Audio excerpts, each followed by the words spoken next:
Namaste, and welcome to the Savitri series, Part 8. This series of questions put to Mother is extremely important in our understanding of Savitri.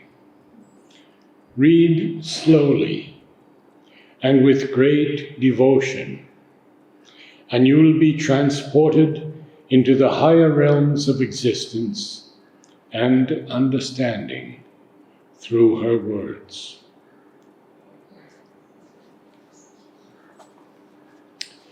Disciple.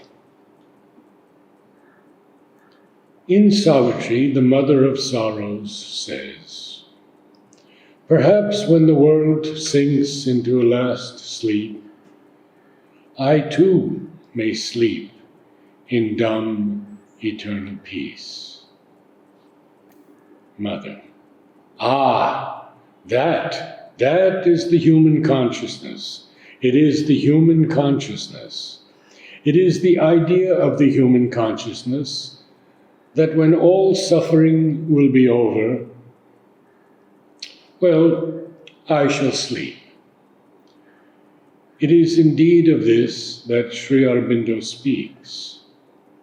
When there is this aspiration for a supreme peace, one feels that if there were a pralaya and the world disappeared, well, at least there would be peace.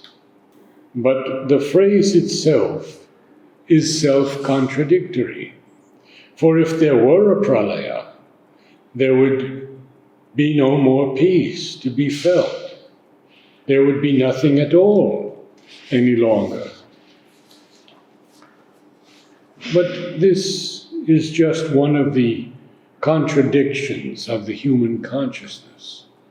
As long as the world is there and suffering there, I shall suffer with the world.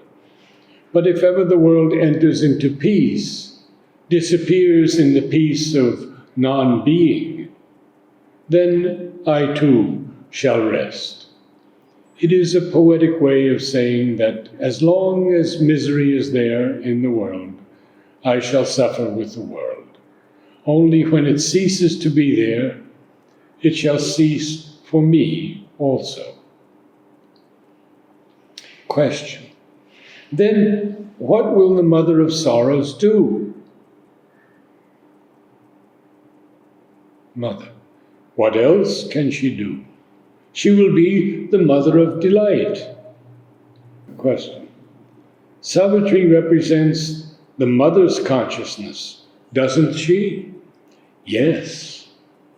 What does Satyavan represent? Mother. Well, he is the avatar. He is the incarnation of the Supreme. 25 November 1959.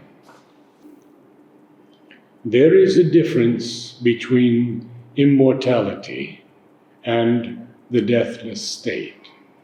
Sri Aurobindo has described it very well in Savitri. The deathless state is what can be envisaged for the human physical body in the future. It is constant rebirth. Instead of again tumbling backwards and falling apart due to a lack of plasticity and an incapacity to adapt to the universal movement, the body is undone futurewards, as it were. There is one element that remains fixed. For each type of atom, the inner organization of the elements is different, which is what creates the difference in their substance.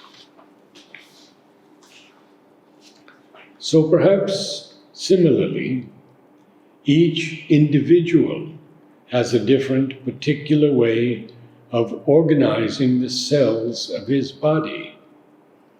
And it is this particular way that persists through all the outer changes.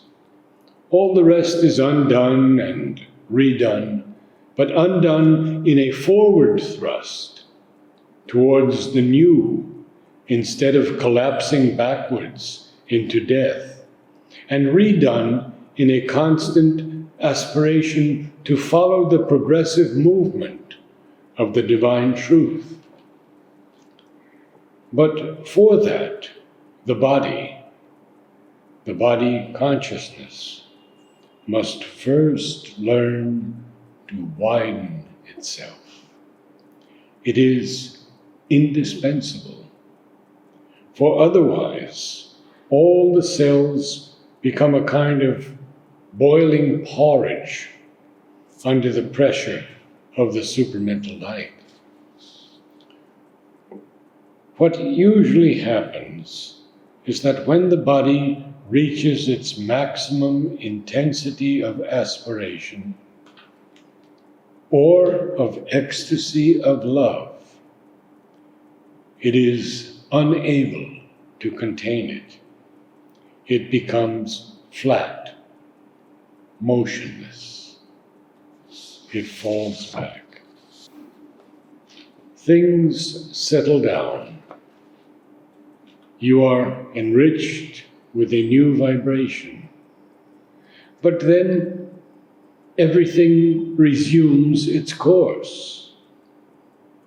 So you must widen yourself in order to learn to bear unflinchingly the intensities of the supramental force. To go forward always, always with the ascending movement of the divine truth, without falling backwards into the decrepitude of the body. This is what Sri Aurobindo means when he speaks of an intolerable ecstasy. It is not an intolerable ecstasy. It is an unflinching ecstasy. From Thoughts and Aphorisms of Sri Aurobindo. Cruelty transfigured becomes love, that is, intolerable ecstasy. 3 March 1960. There is a line by Sri Aurobindo in Savitri which expresses this very well.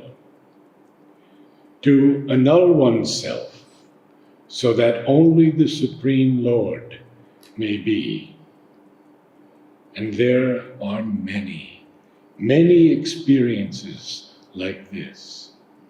It is only a very small beginning. This one in particular came to mark the new stage. 4 years have elapsed. And now, 4 years to come. Namaste.